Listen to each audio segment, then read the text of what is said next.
Today's video, I had some advice to my younger self. So almost 30, just reflecting on what my 20s have been like. I started doing all the things that could be done in this life when I was 19. So I was looking back at the last 10 years, what my life has been like. Some things were standing out. The lessons I've learned, the hard way.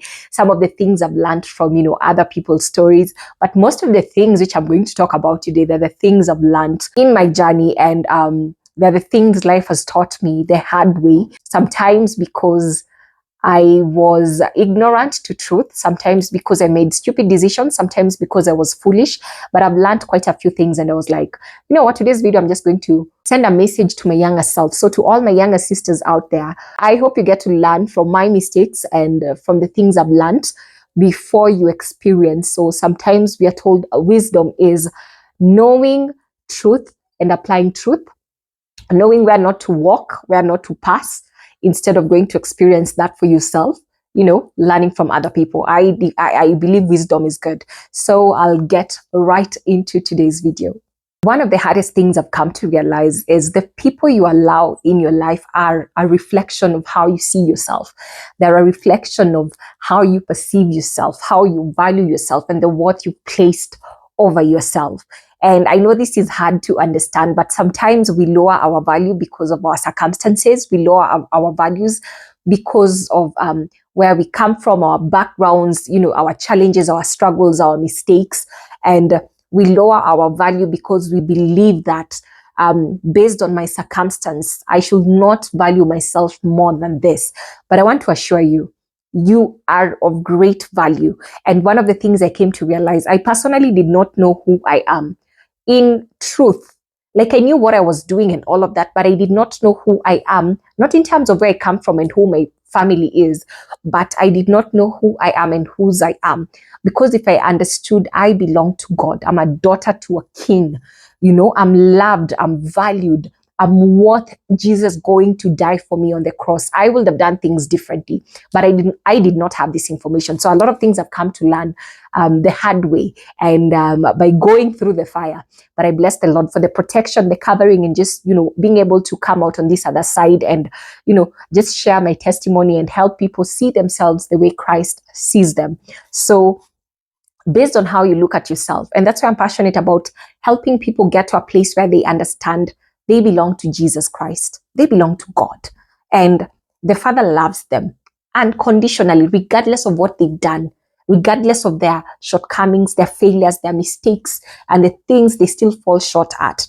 God loves them unconditionally each and every day. And He's always willing to help them grow, transform, and to change and to become who He's calling them and who He destined them to be. I should not lower my value based on my circumstances, my weaknesses, my shortcomings, my struggles, and the labels people have put on me. So I think that has been very, very profound as I reflect on, what my last 10 years have been like, and as I'm approaching the third floor, and I'm super excited. I can't wait to see what God is going to do in my 30s. But I'm grateful for all the highs and the lows. I'm grateful for the mistakes, because in spite of all of that, God is still using me to change a generation and to, impact lives and transform lives. So it's a beautiful thing. See yourself the way God sees you. You're beautiful, you're gorgeous, you're handsome, you're worth it, you're valuable, and the Lord loves you so much, unconditionally. The other thing is, don't find your identity in places, in things, and in people, and in spaces, and in experiences. Sometimes we experience something maybe for the very first time, and we think this is it. Sometimes the experience could be a good thing, but sometimes it's a bad thing. And then we tag ourselves and take up that identity and we hold on to it. We don't want to let it go because that happened to you. You believe you deserved it and it was the wrong thing. Maybe it's abuse. Maybe it was, someone exploited you, and you believe that this is who you are because it happened to you. But whatever has happened to you is not who you are. You are a child of God. Never forget that. Regardless of any abuse, regardless of anything that has been done to you, you are a child of God, regardless of any label placed on you because of what you do, because of the struggles you have, and because you're just trying to survive in this life.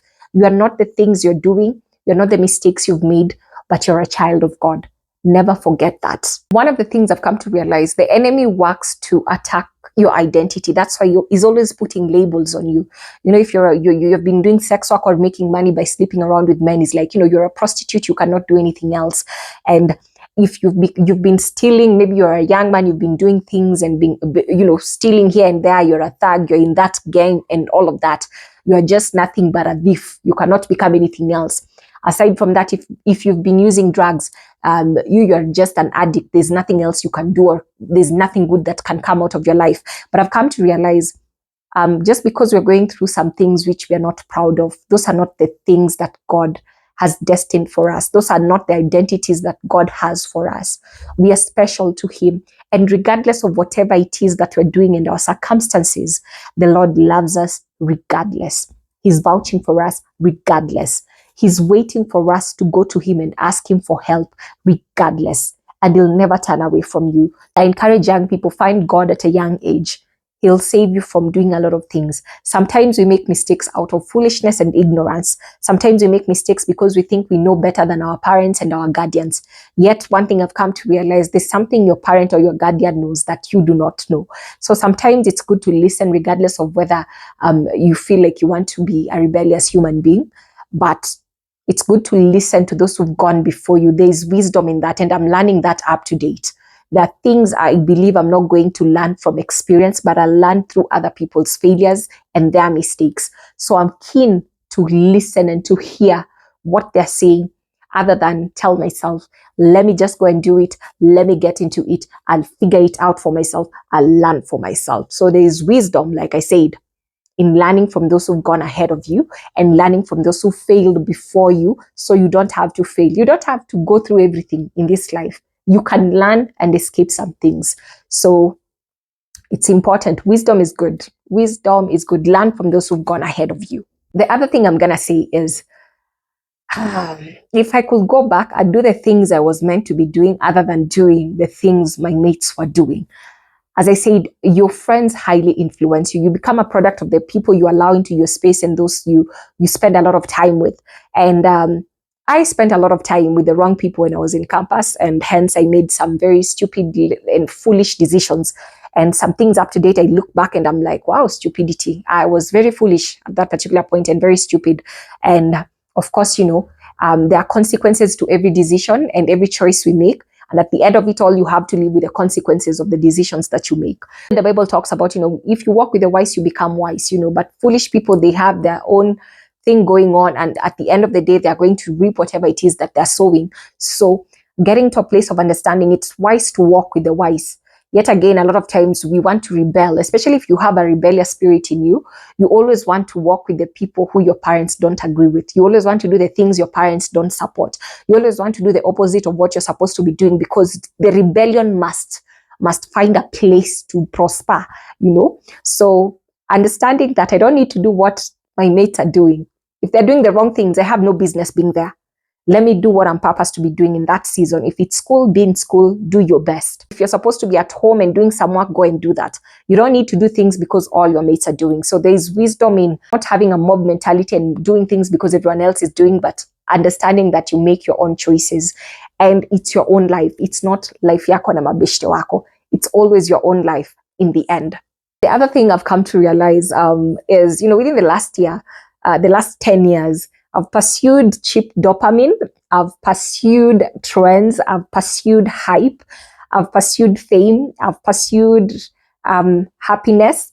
And I've done so many things in the name of, in the pursuit of all of these things. But the reality is, a lot of them, they just end up being meaningless. In all honesty, there are so many things which the enemy will make you believe these are the things which matter. But the reality is these are things which are going to destroy you in the long run. So getting to a place of understanding, I need to stop chasing cheap dopamine. That's why I'm not moved by trends and whatever is happening in whose life. I honestly do not care. If it does not grow me, if it does not challenge me, if it does not inspire me, I have no business being in it. And I'm wise in my dealings, and I choose wisdom, because sometimes we think knowing everything is a good thing because we use the excuse, if I know what is happening, then I know what to do. But I'm like, there are people who don't even have social media platforms and they're living amazing lives. They're walking in purpose and they're doing things. So sometimes you don't have to be everywhere knowing everything about everyone. It's good to use wisdom. When you're online, what are you looking at? Who are you following? Who are you idolizing? And a lot of times we idolize people instead of worshiping, giving the worship back to God, and, worshiping God and giving him the first place. We're giving people that place, that someone on social media can say something and you go and do it because someone has said it. You don't even listen to God in that capacity. So this is a challenge to you. Before you make decisions, do things because people are saying this is what should be done. I think you need to ask yourself, who's God in your life? Who's leading your life? And I think I'll do a video on that. Who's leading your life? Who's in control of your life? Is it social media and influencers and celebrities? Is it famous people? Who's influencing your life? Who's making you make the decisions you're making concerning your life? I personally am very intentional with the space of social media. I give God the first priority. Everything else inaweza fuata baadaye. So don't worship human beings, don't worship men. Please worship God and let God be the one who's leading your life. Don't allow mere men to lead your life. Sisi sote tuta kufded, but the Lord is outside of time, so be very intentional with that space, and follow the right people. Follow the people who inspire you in a real and honest way, in a positive way. Not all of these things for fame and hype and just cheap dopamine and trends and all these things which are honestly meaningless, It's like we're chasing after the wind. So I'd encourage you to pursue that which is right. Life is too short. Life is too short. None of us knows whether we are going to be here tomorrow, but then again, we live hoping that we'll be here to see many years. So life is too short to waste time doing things which don't even matter, focusing on things which don't even grow you, focusing on things which frustrate you or make you feel like you're being left behind. But the reality is you are where God needs you to be. You just need to figure out what is he saying to you in this season, So fame is relative, but greatness is a whole different thing. It's easy to become famous, but to become great, there has to be purpose. There has to be something bigger than, you just being known and having followers and all of that. There has to be purpose, and you cannot find your purpose outside of God. So you have to find God. Seek ye first the kingdom of God, and everything else will be added unto you. But then not everything in this world is meant for you or is supposed to come to you. There are things which are not even going to be significant in your life, and they might be significant in other people's lives. So also have that in mind. So don't chase cheap dopamine and, all of these meaningless things of the world, but chase your purpose and chase God. Chase God.